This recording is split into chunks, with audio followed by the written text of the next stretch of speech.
29 yaşlı Mətanət Hacızadəni həyat yoldaşı 32 yaşlı Səbuhi Hacızadənin qətlə yetirməsinə əsaslı şübhələr müəyyən edilib. 10 ildə ailəli olan cütlüyün 3 oğul övladı var. Səbuhinin ailə özləri onun hadisəni törətməzdən bir gün əvvəl xarici ölkələrdən birindən gəldiyini bildiriblər. Gələn gündə evdə uşaqların və həyat yoldaşının fotoşəkillərinə baxaraq ağlayıb. Yalvardım, yapışdım, dedim abala. Deyir, sabah söhbət eləyərik. Sabah tezdən gedib orada məktəbi qalanı kəsib, qaynadasına deyib ki, maşını bir yerə sür. Sən bilirsən qızının hoqqalarını. O da deyib, aydalı, mənim qızımın nə hoqqası var? Hoqqası varmı?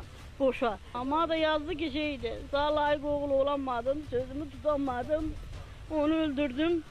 İki balışdı. Birinin üstəyə qızın kostyumundan maykasını qoyur. Birində də özünün kostyumundan öz maykasını qoyur. İki balıncın arasına da toy şəkillərini qoyur. Albomu açıb şəkillərin hamısını kravatın üstə düzür. Qətlə yetirilən Mətanət Hacıyevanın ailə üzvləri və qohumları isə bildiriblər ki, cütlük arasında mübahisə tez-tez olurmuş. Həyat yoldaşı Səbuhinin xaricdə olmasına və mübahisələrə görə övladları ilə atasının evində yaşayırmış. Bunlar küsülü idilər, bir-birlərindən danışmırlardı. Bu da başqa yerdə idi. Mən elə evdəydim, evdə gördüm ki, xəbər çıxartdı ki, belədir. Mən bu dağdan gedən dördüm, vurub qaçıb. Tez-tezdən də 3 ay evimdə idi də mənim, getmirdi oraya. 3 ay evimdə idi.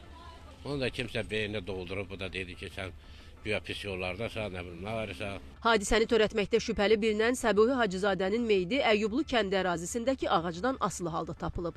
Fakt üzrə əməliyyat istintaq tədbirləri davam etdirilir.